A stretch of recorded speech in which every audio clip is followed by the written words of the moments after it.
Okay, so let's look at the scoreboard for a minute. We are living in what feels like the golden age of fitness technology, That's the way. right? We have watches that track our sleep, apps that count every single macro, gyms on practically every corner.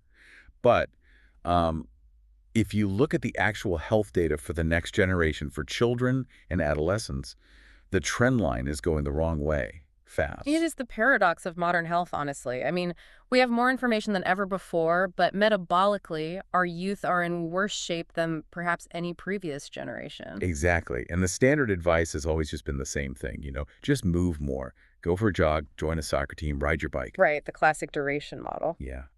But today, we are doing a deep dive into a piece of research that suggests we might actually be solving for the completely wrong variable. We shouldn't necessarily be looking at the duration of movement. We should be looking at the intensity. And we aren't just speculating here either. We are digging into a highly rigorous systematic review and meta-analysis. It's titled The Effects of High-Intensity Interval Training on Cardiometabolic Health in Children and Adolescents. Yes, and for those of you who want to follow along or look this up later, it was published in the Journal of Sports Science and Medicine in 2024. That's volume 23, pages 690 through 706. The authors are Yuan and Huihui. And just to set the stage right out of the gate, Song and Lon, they aren't mincing words in their introduction. They frame this as a global urgency. Cardiovascular disease is currently the primary cause of non-communicable mortality worldwide, Yeah. but it's the statistics on youth that really just stop you in your tracks. Yeah, I circled those exact numbers in the paper. In 2022, over 390 million children and adolescents were classified as overweight.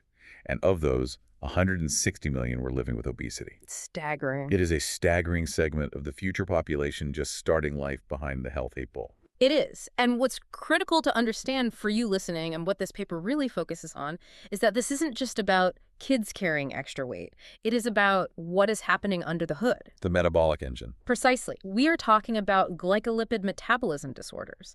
Essentially, the body is losing its ability to process sugar and fat efficiently. If that machinery starts breaking down at age 12, you are looking at a direct, high-speed path to hypertension and type 2 diabetes by age 30. So the stakes are incredibly high. But here is the problem. And I think every parent listening, or frankly, anyone who was ever a busy kid, can completely relate to this.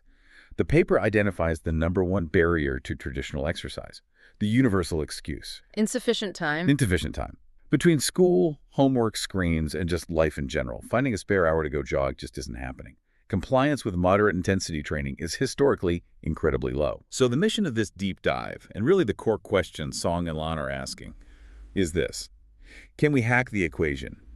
Can we do less time-wise, but actually get better physiological results? Which brings us right into the world of high-intensity interval training, or HIIT, but more importantly, a very specific aggressive subset of HIIT called SIT, sprint interval training. This distinction is going to be the main character of today's discussion, because as it turns out, not all intervals are created equal. Before we get into the results, which, spoiler alert, involve some fascinating plot twists regarding which method works best, we need to quickly define our terms. That's a good idea. I think most people hear the word HIAT and just think of, a really sweaty boot camp class. True, it's become a bit of a marketing buzzword lately. But in the scientific context of this review, HII is highly structured. It involves repeated bouts of intensive work mixed with periods of rest. However, here's the catch that usually gets overlooked in the mainstream. Standard scientific HII requires fixed reference intensities. Meaning you need to know your exact numbers first. Exactly. To prescribe it accurately in a controlled study, you usually need laboratory-based parameters. You need to know a child's VO2 max or their maximum aerobic speed. Okay. So you are calibrating the treadmill to, say, 85 or 90% of their individual tested maximum. It is very precise, but it is also a massive barrier to entry. You need specialized equipment, you need testing protocols, you need expertise. Okay, so that's HIIT, controlled, calculated, high intensity. Now, contrast that with SIT, sprint interval training. SIT is kind of the raw, feral cousin of HIT. The paper defines it as involving repeated, all-out sprinting efforts. The key distinction, and this is really what makes it so practical for schools and parents, is that SIT does not need any individual reference intensity testing. So no VO2 max test on a treadmill. None at all. The instruction is incredibly simple. Go as fast as you physically can. Maximal intensity. If you are holding anything back, you aren't doing SIT. It's basically the difference between running on a treadmill at a specific pre-calculated setting versus running away from a bear. That is a perfect analogy.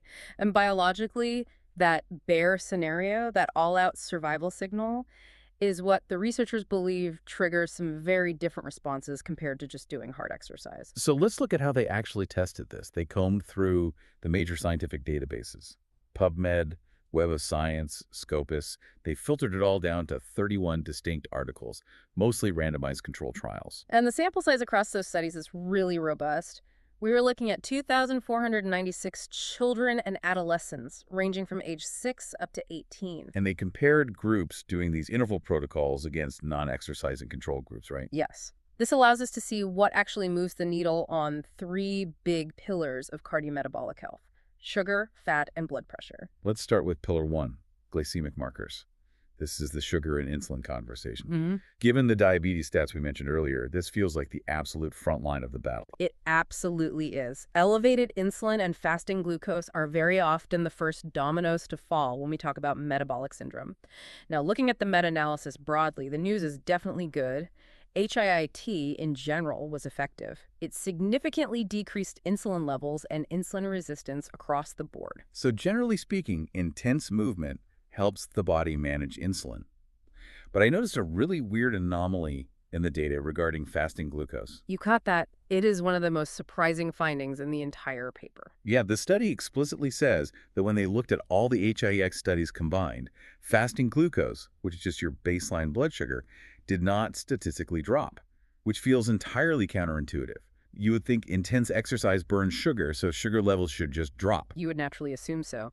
But this is exactly where this deep dive gets really interesting. The researchers didn't just stop there. They ran a subgroup analysis, separating the standard HII protocols from the all-out SI protocols. And the story completely changed. So standard HIIT failed to move fasting glucose, but what about the sprinting? SIT worked. When they isolated the studies that used purely sprint interval training, they found a significant decrease in fasting glucose. That is such a crucial distinction. Why? Why does all-out sprinting impact baseline blood sugar when standard high-intensity intervals, which, let's be honest, are still really hard work, might not? It likely comes down to the rate of glycogen depletion. When you go truly all out, even for a very short amount of time, you are stripping the muscles of their stored sugar, the glycogen, much faster and far more violently than you do at 90% effort. The body effectively goes into a severe panic state regarding its fuel reserves. It thinks the tank is totally empty. Exactly. So it drastically increases insulin sensitivity to soak up any available glucose from the bloodstream to replenish those stores as fast as humanly possible. The maximal intensity basically acts like a vacuum cleaner for blood sugar. So the all-out nature isn't just about trying a little bit harder. It's about flipping a completely different metabolic switch. Precisely. And the study highlighted that SIT was particularly effective for adolescents and, crucially, for those with obesity. If you are trying to manage blood sugar, just going hard might not be enough. It might actually need to be maximal. Okay, keeping that SIT advantage in mind, let's move to pillar 2, lipids. We are talking about the fat in the blood, triglycerides, total cholesterol, LDL, and HDL. This one was a much cleaner sweep for interval training in general. The overall analysis showed that HIIT is absolutely fantastic for the lipid profile. It lowered triglycerides, total cholesterol, and LDL, which is the bad cholesterol that clogs arteries. And remarkably, it increased HDL, the good cholesterol. So for blood fats, moving fast is just generally a good thing. But did SIT have an edge here too? It did. The authors explicitly note that the lipid profile was, quote, mainly improved by SIT. Specifically, the drop in LDL and total cholesterol was highly significant in the SIT subgroups. I really want to pause on the mechanism here, because the paper actually dives into the why. It's one thing to just say sprinting lowers cholesterol, but how does it actually do it? Is it just burning fat for energy? It is much more complex and, frankly, much more fascinating than just burning calories. The authors discuss a very specific biological cascade. First, you have lipolysis. The extreme intensity floods the body with catecholamines, that's your adrenaline and noradrenaline. No. It also releases growth hormone. These are incredibly potent signals that tell fat cells to break down and release their contents into the blood for fuel. So you're chemically unlocking the storage units. Right. But unlocking the fat is only step one. You still have to clear it out. This is where a specific enzyme comes in that the authors really highlight. LSAT, lecithin cholesterol acyltransferase. LSLT. Okay, that sounds highly technical. Let's break that down for the listener. Sure. Think of HDL, the good cholesterol, as a fleet of garbage trucks patrolling your bloodstream. Its job is to pick up excess cholesterol and take it back to the liver to be disposed of. This whole process is called reverse cholesterol transport. LCAT is essentially the worker who actually loads the garbage into the back of the truck. So without LCAT, the truck just drives by, but the trash stays sitting on the curb. Exactly that. And the research shows that high-intensity work, particularly the maximal intensity found in SIT, significantly increases LCAT activity. So you aren't just breaking down fat stores, you are fundamentally upgrading the logistics system to clear that fat out of the body. That is such a powerful image. You're aggressively ramping up the cleanup crew. And on top of that, the active muscles simply get better at oxidizing or burning fatty acids directly from the blood. So it's really a triple threat. Better release of fat, better transport of fat, and better burning of fat. And again, the data strongly suggests that the maximal effort of SIT is the absolute most potent trigger for this whole cascade. It certainly appears so. The sheer intensity seems to be the key to upregulating that enzyme activity. All right, let's move to pillar 3. Pressure, blood pressure. The paper calls hypertension the primary modifiable risk factor for cardiovascular disease. If we can fix this in kids now, we save them a world of trouble later in life. So what did the data show here? The results were definitely promising, but again, highly nuanced. Overall, HIIA significantly decreased systolic blood pressure. That's the top number on your reading, the pressure when your heart actually beats. That's obviously good news. But I sense a huge however coming based on the pattern of this conversation so far. You know exactly where this is going. In the overall analysis of all HII types combined, diastolic blood pressure, which is the bottom number, did not significantly decrease. Okay, so that's the pressure in the arteries when the heart is resting between beats. And general HII didn't move it at all. Statistically, no, it didn't, but Let me guess. HIE fixed it. SAT fixed it. When they isolated just the sprint interval training studies, they found a highly significant decrease in diastolic blood pressure. Okay, we really need to unpack this one. Why would all-out sprinting affect resting blood pressure differently than just general high-intensity intervals? It comes down to the vascular system's response to extreme mechanical stress. The authors discuss endothelial function.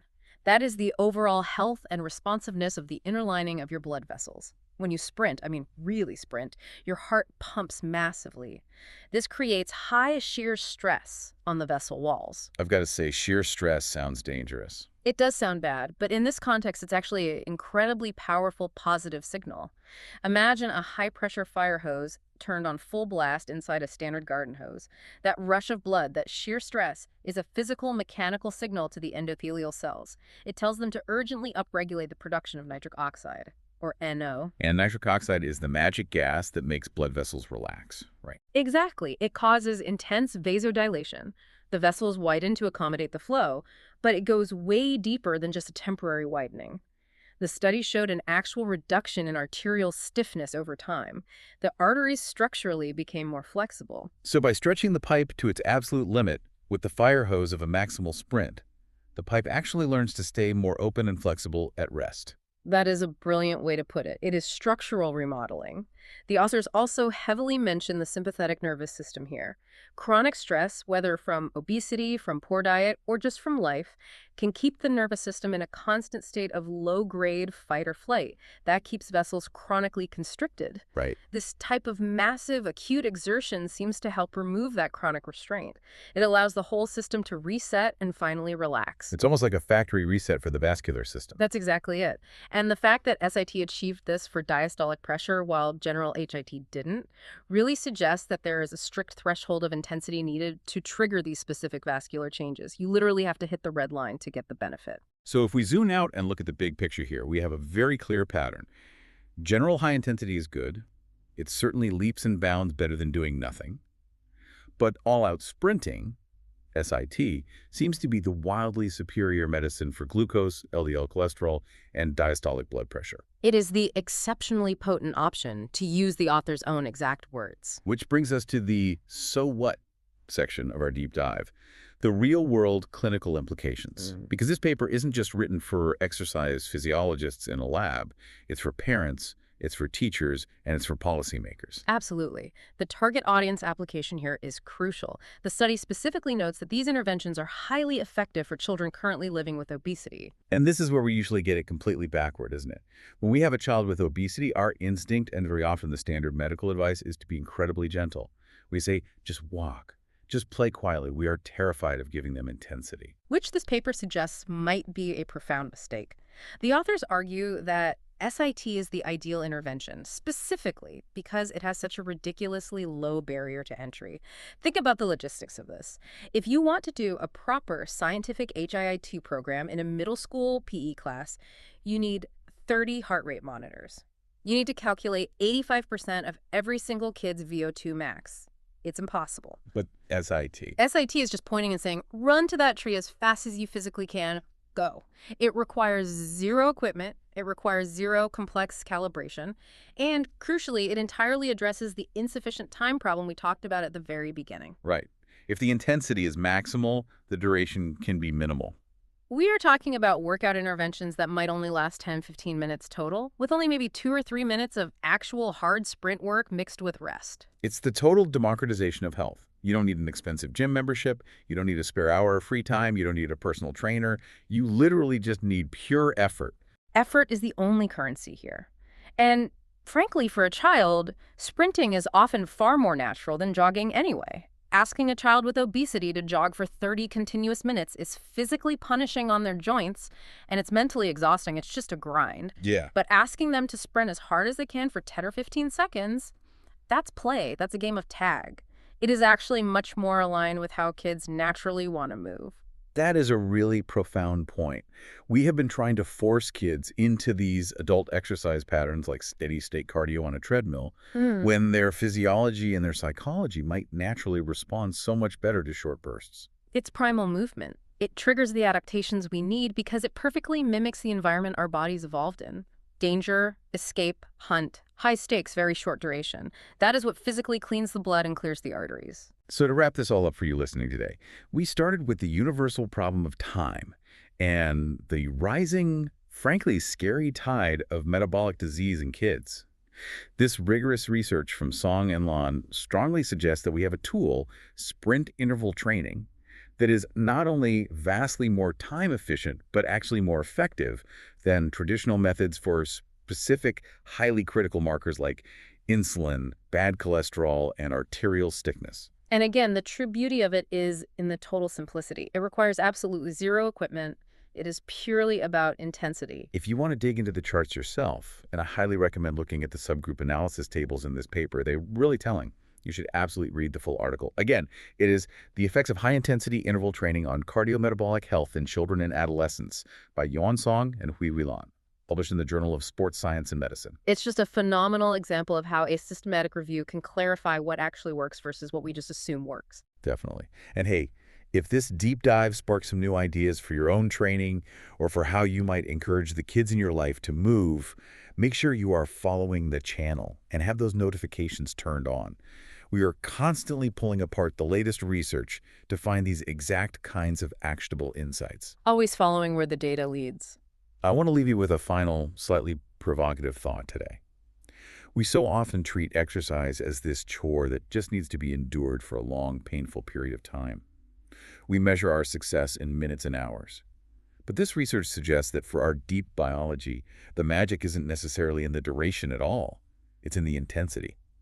So if we know for a fact that 20 seconds of all-out effort can scrub cholesterol and reset insulin better than 20 minutes of slow jogging, why are we still grading PE class based on how many continuous laps the kid can run rather than how fast they can go? That is exactly the question we should be asking. Something to really think about the next time you see a long stretch of open grass. Bigger. Thanks for listening, everyone. We will see you in